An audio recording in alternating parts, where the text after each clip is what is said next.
Hi! In front of me is Samsung Galaxy Flip 5 and today I would like to show you where you can access all your downloads. Begin by accessing an app called Files.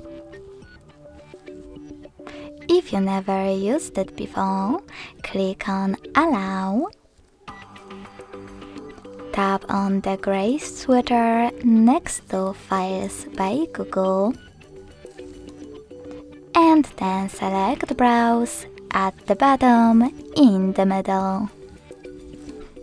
Lastly, just click on Downloads category. As you can see, all my downloaded files are over here. To access one, just click on it. Thanks so much for watching. If you enjoyed this video, don't forget to leave a like, comment and subscribe. Bye!